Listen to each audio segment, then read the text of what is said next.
To construct a non-inverting amplifier with gain unity, we have to make RF equal to 0.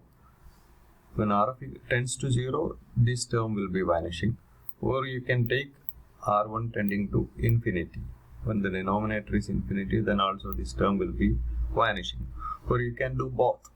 This can be achieved by removing this resistance connected to the ground and by replacing this RF by means of a zero resistance wire. Once we replace RF by means of a zero resistance wire, then there will be 100% feedback. Since once again there is no question of any resistance connected to the ground, or infinite resistance is there to the ground. So whole of this output voltage will be injected back to the input. Then such a configuration is a special case of non-inverting amplifier with gain unity, and such an amplifier configuration is referred to as voltage follower. This circuit has so many advantages and hence so many applications as well. Such a circuit, as I have already told you, is referred to as voltage follower. To construct a voltage follower, basically which is a non-inverting amplifier configuration, the input is given to the non-inverting terminal and 100% feedback is given to the inverting terminal. To account for this, a zero resistance wire is connected from the output back to the inverting terminal. So whole of this output energy is injected back to the input, which is exactly having a phase difference of 180 degree with the input given to the non-inverting terminal. So there occur 100% negative feedback. So there is 100% feedback since RF is equal to 0 and R1 here is infinity, since there is no connection from the inverting terminal to the ground by means of any resistance. So the gain of this amplifier will be VO by Vin equal to 1 plus RF by R1. RF is equal to 0 and R1 is equal to say infinity, or say tending to infinity. It's not equal to infinity. There is no such a term equal to infinity in practicality. So this term RF by R1 in the gain will be vanishing and the gain is equal to 1. That means VO is equal to Vin. That means the output voltage of this circuit is exactly having the same magnitude and phase angle of that of its input. In such a case, we often say that the output voltage follow the input in both magnitude and direction. Once we use the phrase that the output voltage follow the input, it's understood that it follow the input in both magnitude as well as direction. അപ്പോൾ ഇൻപുട്ടിൽ എന്ത് signal ആണോ നമ്മൾ കൊടുത്തിട്ടുള്ളത് exactly അതേ signal തന്നെയാണ് നമുക്ക് ഔട്ട്പുട്ടിലും കിട്ടുന്നത്. അതേ മാഗ്നിറ്റ്യൂഡ് ആണുള്ളത്, അതേ ഫേസുമാണുള്ളത്. ഇൻപുട്ടും ഔട്ട്പുട്ടും തമ്മിൽ യാതൊരു ഡിഫറൻസും പ്രാക്ടിക്കലി ഉണ്ടാവാൻ പാടില്ല. അങ്ങനത്തെ കേസിൽ voltage in the output follow the voltage in the input എന്ന് പറയാം. And hence this circuit is given the name voltage follower. So if somebody asks you what is a voltage follower, it is nothing other than a non-inverting amplifier with gain equal to unity. And you can elaborate these things starting from the gain equation of a non-inverting amplifier. Of course, you can include the circuit diagram of non-inverting amplifier. Then posing the limitations, RF tending to 0 and R1 tending to infinity, will be having a non-inverting amplifier having gain equal to unity. Such a circuit is referred to as voltage follower. We have seen this kind of circuits in the discussion of amplifiers using field effect transistors as well as amplifiers using BJT.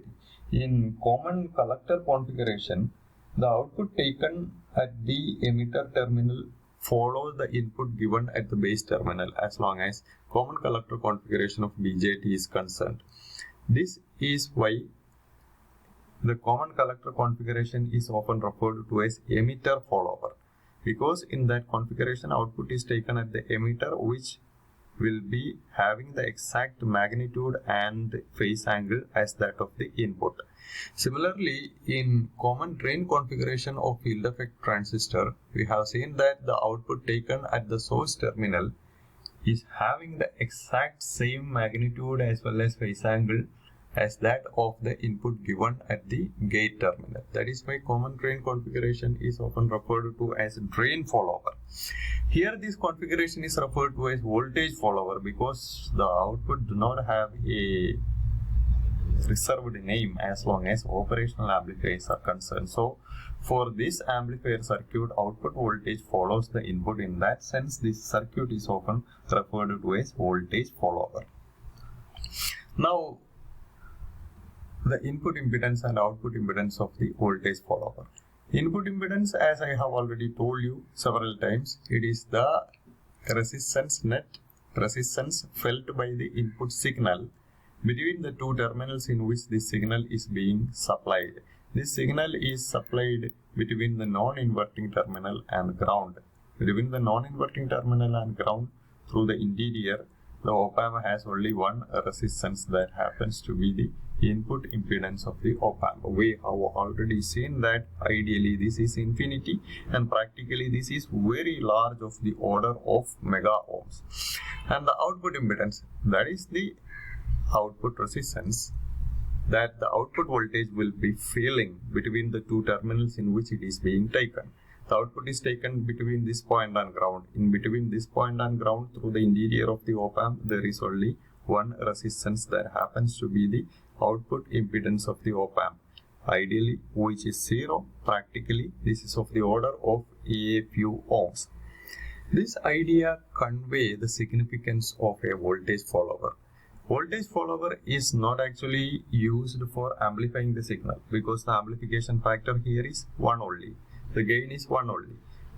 Gain ഇല്ല എന്ന് പറയാം, കൊടുത്ത input തന്നെയാണ് ഔട്ട്പുട്ടിൽ നമുക്ക് കിട്ടുന്നത്. അങ്ങനെയാണെങ്കിൽ പിന്നെ എന്തിനാണ് ഈ ഒരു സർക്യൂട്ടിന് സിഗ്നൽ കൊടുക്കുന്നതെന്ന് സ്വാഭാവികമായിട്ട് ഉള്ളൊരു ചോദ്യമാണ്. അത് എമിറ്റർ ഫോളോവറിലും സോഴ്സ് ഫോളോവറിലും നമ്മൾ അതിന്റെ മറുപടി കണ്ടതുമാണ്. ഈ ഒരു സർക്യൂട്ടിൽ നമ്മൾ സിഗ്നൽ കൊടുക്കുന്ന സമയത്ത് വോൾട്ടേജിന് ആംപ്ലിഫിക്കേഷൻ ഒന്നും ഇല്ലെങ്കിലും definitely there will be amplification for the current, because in an amplifier circuit, as you know, in an amplifier circuit the input is supplied across a resistance referred to as the input resistance. Then input voltage Vin will be equal to input current In into input resistance or input impedance Rin. And in the output, this voltage is taken across another resistance referred to as the output resistance or output impedance. Then the output voltage will be equal to a current through this output resistance I out into resistance, value of resistance R out. For a voltage follower or an emitter follower or a source follower, this input voltage and output voltage are exactly equal. That means II into Ri is equal to Io into Ro. But once you look into the relationship between input resistance and output resistance, for a voltage follower, this is of the order of a few mega ohms. This is of the order of a few tens of ohms. So once the signal is carried from the input to the output, the resistance reduces from mega ohms to tens of ohms. That means there is a reduction of resistance of the order of say 10 raised to 5. അപ്പോൾ ഈ mathematical consistency വരണമെന്നുണ്ടെങ്കിൽ current must be increased by 10 raised to 5. അപ്പോൾ ഇൻപുട്ടിൽ നിന്ന് ഔട്ട്പുട്ടിലേക്ക് signal എത്തിക്കുന്ന സമയത്ത് current 1,00,000 മടങ്ങ് വരെ അല്ലെങ്കിൽ 10 raised to 4 to 10 raised to 5 times ആയിട്ട് ഇൻക്രീസ് ചെയ്യാനുള്ള സാധ്യത ഉണ്ട് വോൾട്ടേജ് ഫോളോവറിന്റെ കേസിൽ. ഇതുപോലെ തന്നെയാണ് എമിറ്റർ ഫോളോവറിലും സോഴ്സ് ഫോളോവറിലും നടക്കുന്നത്. ഒരു വലിയ റെസിസ്റ്റൻസിന് അക്രോസ് സിഗ്നൽ മേടിച്ചിട്ട് ഒരു ചെറിയ റെസിസ്റ്റൻസിന് അക്രോസ് ആണ് സിഗ്നൽ ഔട്ട്പുട്ടിൽ കൊടുക്കുന്നത്. അതുകൊണ്ട് തന്നെ കറന്റ് അത്രയും കണ്ട് മാഗ്നിഫൈ ചെയ്ത് പോകും. So, though there is no question of voltage amplification, there occur tremendous current amplification. It's exactly for this reason this kind of amplifiers are being used. Another versatile voltage follower that we have seen in our practical hours is the Darlington's pair amplifier. Avadeyum current amplification aanu nadakka. And hence this sort of current amplifiers are widely used as the final stage of a multi-stage amplification, where the signal needed to be injected to a load device that require a high current for it is being driven. This sort of amplifiers that are being used to carry a signal from a low load device to a high load demanding device is referred to as a buffer amplifier. And we have so many choices of buffer amplifiers, like emitter follower as in the case of BJT based amplifiers, or source follower in the case of FET amplifiers, or a modified emitter follower in the case of Darlington's pair amplifier. But I'll tell you right now, there is no question of a more advantageous buffer amplifier than this operational amplifier based voltage follower, which will be offering you a current gain of the order of 10 raised to 5, and there is no question of a more advantageous and more astonishing amplifier configuration that will give you a perfect impedance matching than voltage follower. ഇങ്ങനെ ഈ law load ഡിവൈസിൽ നിന്ന് high load demanding ഡിവൈസിലേക്ക് current എത്തിക്കണം എന്നുണ്ടെങ്കിൽ load ഡിവൈസിന്റെ output ഇമ്പിഡൻസും high load ഡിവൈസിന്റെ input ഇമ്പിഡൻസും തമ്മിലൊരു matching വേണം. അത് ലോഡ് ഡിവൈസിന്റെ ഔട്ട്പുട്ട് ഇമ്പിഡൻസ് കുറവായിരിക്കണം, ലോഡ് ഡിവൈസിന്റെ സ്പീക്കറിന്റെ ആംപ്ലിഫയർ ആകുമ്പോൾ സ്പീക്കർ, അല്ലെങ്കിൽ ഹൈ ലോഡ് ഡിമാൻഡിങ് ഡിവൈസിന്റെ ഇൻപുട്ട് ഇമ്പിഡൻസ് കൂടുതലായിരിക്കും. അതിലേക്ക് വളരെ കൂടിയൊരു കറന്റ് സപ്ലൈ ചെയ്യാനായിട്ട് കഴിയണം. അതിന് ഈ ആംപ്ലിഫയറിന്റെ ഔട്ട്പുട്ട് ഇമ്പിഡൻസ് എത്ര കുറയ്ക്കാൻ പറ്റണോ അത്രയും കുറയ്ക്കാനായിട്ട് കഴിയണം.